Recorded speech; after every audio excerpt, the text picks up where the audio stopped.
Doing? How was your weekend?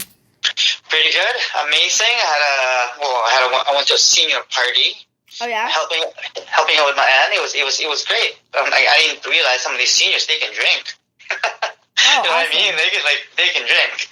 And then I went to a friend's house in Milton. She was it's kind of like a salsa party group, and met some great people. And it was amazing. It was my friend Aneta, and great group of people. They were dancing. I didn't dance. Maybe a couple of drinks. I'll be drinking. I'll be dancing. But how about yours? How was your weekend?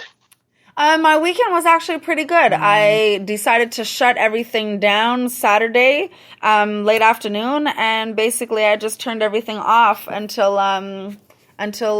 late this morning. Just needed that break away from technology, away from everything. Just That's to good. kind of get back and the realization of, wait a minute, the holidays are coming, and I got my son coming down. I'm gonna do Christmas here this year.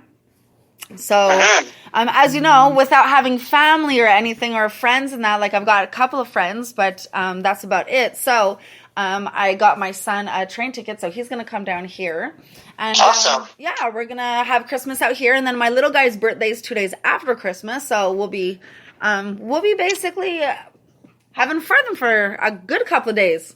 Isn't that great having like a birthday 2 days after? It's like my niece, her birthday's on 24th and then Christmas is on 25th. It's like she's got a present and then she got a Christmas gift, right? So it's pretty cool. But It is, but that's, when they get older, they might not think so.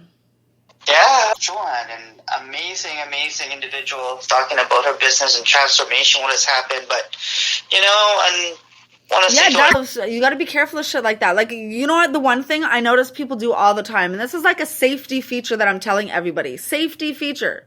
mhm, You post up, I'm going on holidays, I'm going to such and such, and I'll be going for a week or whatever the case may be. Just something to have in your mind to be mindful about. Try not to post before you're leaving and only post when you come back and not while you're on vacation. For the simple fact is, you're sending out red flags to anybody and everybody that, hey, your house is empty for a duration of time.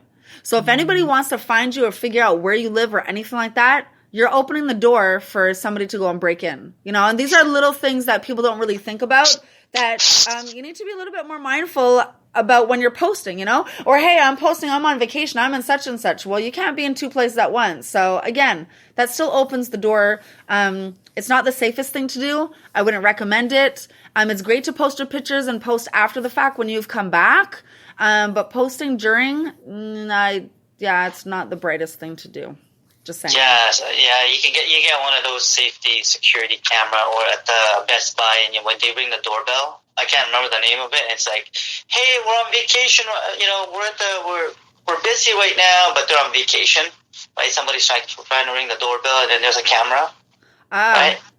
Did you ever see one of those? You can get at Best Buy.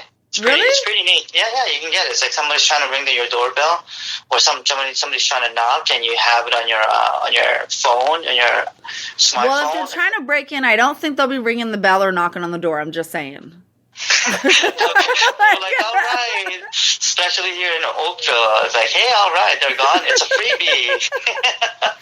No, but You people know? don't people don't pay attention. People don't think that, and it goes the same thing. I've been asked quite a few times. I don't post pictures of my kids. I have one picture of my youngest son with me, and that's on my personal side, and it's just as my profile, right? Outside of that, I don't post any, and it's not because I don't want to show off my kids or anything. Because as a parent, we all want to show off our kids. It's the thing that we do. But first of all, my other two children are older. My daughter's 24, and my son is 20. Yeah. Like enjoying life, because I met a 80-year-old at one of the events that I was hosting, and she was like on a cane, and she's like, hey, are you on Facebook? Do you do Zumba? Oh, And she geez. was like 80 something. I was like, no. She goes, add me on Facebook. I thought that was pretty cute. And like for somebody who's like 84, 85, and she's active, her mind's active, she enjoys it, right? I think it's fabulous. But for somebody who's younger, you gotta want to be a bit more discreet. Yes. But I Oh, would love to see people start posting up 80, 90-year-olds and enjoying life, doing some yoga, doing some Tai Chi or Zumba. That'd be awesome. It's kind of Absolutely. like it's inspiring, right? Because I know when I'm older, I want to be all that what they're doing. I still want to feel young. I still want to go to the mall and check out some of these women and be like, hey, I can't do anything. John, you are never getting married at that rate, okay? Just saying. So, before I forget, I did want to mention that we completely forgot last week, and this is my bad. Just a lot of crazy things going on right now. I've been working a lot, just talk-show, and you can get the links there. You can also watch any of the previous shows if you guys are interested in catching up in some of the shows that you missed. That's right, and also for all you men out there, my guys listening, we're here to there's success, weight issues, phobias, finances, worries, anything like that. That's fabulous. Just to let the listeners know, I met Kelly, and first minute, I was changed, transformed. Transformed by my presence. That's right. Very, very, very nice, calming energy. So, how long have you been doing this? You know?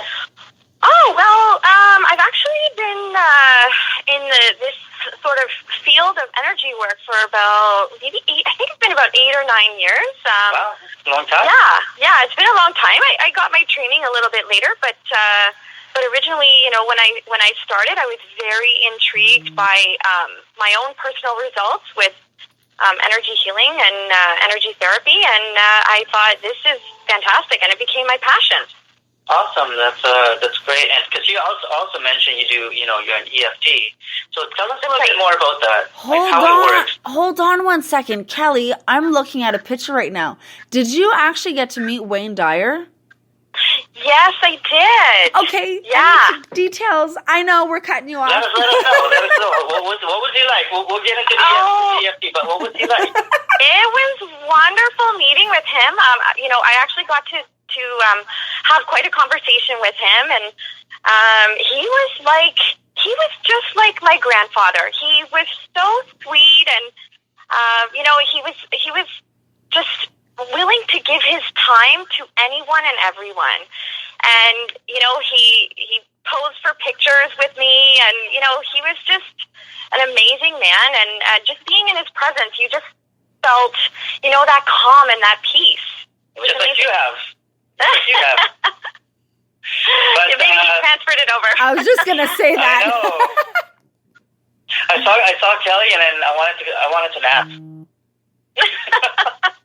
See, that's a strong effect. But I know Wayne Dyer have talked about EFT a few times. So in his book and his workshops, and also on TV. So if you could give us a small description of how EFT really works, and for some of our listeners who doesn't know anything about it, that would be great. Sure, yeah. Well, EFT was actually how I got my start with energy therapy, and EFT is called the Emotional Freedom Technique, or otherwise known as tapping. So basically what it does is it helps release emotional energy and subconscious blocks to problems in your life, and it's just done by tapping on acupressure points. Okay. So that's what that is, and basically what I've done is I've been able to take EFT tapping to another level cool. because I have a science background as well. So I saw connections between things very easily, and I've been in this spiritual world for a while, and so what I was able to do is take it to a whole new level, and I've been able to refine the process and get to the root of the issue really quickly. Oh, that's fabulous. I mean, Kelly, we gotta talk, honey. Sorry. Sorry? I said we gotta talk. When we're not on the air, we gotta talk. So EFT is basically, just it's energy, pressure point. Is there any affirmations that you say that you do for that, or so? No, there's a whole sequence that you would follow. People can find, generally you can find lots of information online about EFT in general. If you go to my website, freeyourlife.ca, you can find lots of information about it.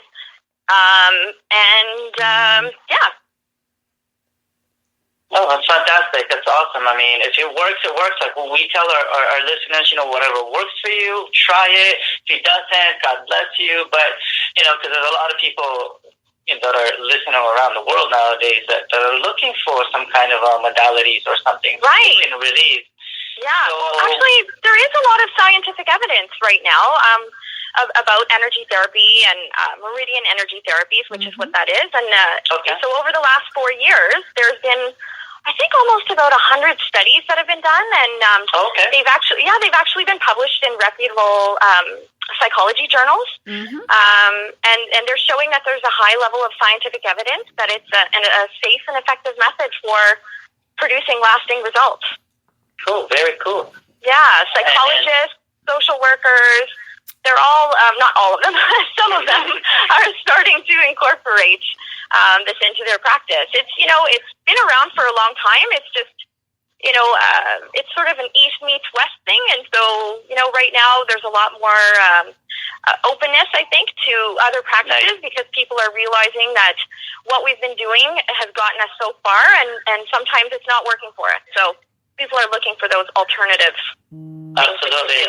And if it works, right? And you have to find your groove when it comes to different modalities.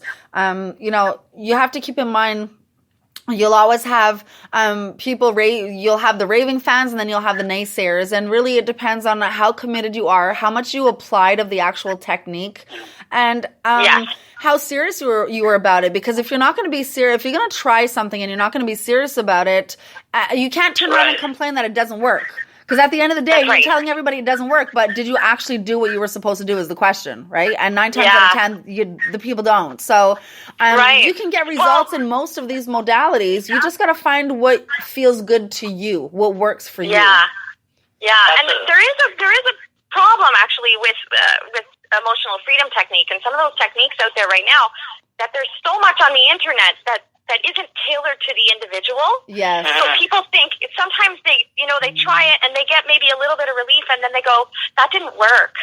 But, you really need somebody who knows what they're doing, either working with a practitioner or getting the right information so that you can really give it a good go and not just give up on it.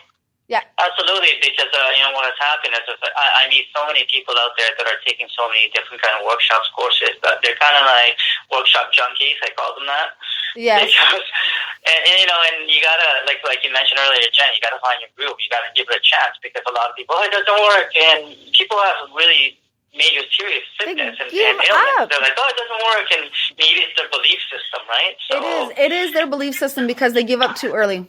It's one of those things where all of a sudden they throw up their hands, and I see this often time and time again, and I'm sure Kelly can definitely agree with me, is people will throw up their hands and they pull this, I can't. And then, when you turn around and remove that word from their vocabulary, then what? That's right, yeah. It's very difficult. People who've had chronic illness, things like that, it's very difficult because they continually try things that haven't worked for them. So they start to get that belief pattern set in them, right? This isn't going to work. So, yeah, that's a tough one when you come across that. But that's the first thing that has to be worked on is that belief. And then once you go from there, you can actually make some headway with people. Yeah, you need to be in a position to be open to receive and just be open to things. Yeah, and you also we also mentioned that that you teach the law of attraction, right? So, how did you get in to know more about the law of attraction? How did you get in? Well, actually, I know a lot of people probably were introduced to it from The Secret, right, years ago. Yep. I've actually been into it. It wasn't called law of attraction way back then. Probably since I was like 18 years old. I found this woman that had channeled, I can't remember what her guide was called, but the woman's name was Sanaya Roman, and Sanaya Roman, yeah, I know Sanaya. Yeah, So I was reading those years and years ago. So way back when, people used to kind of look at my ideas and go, what?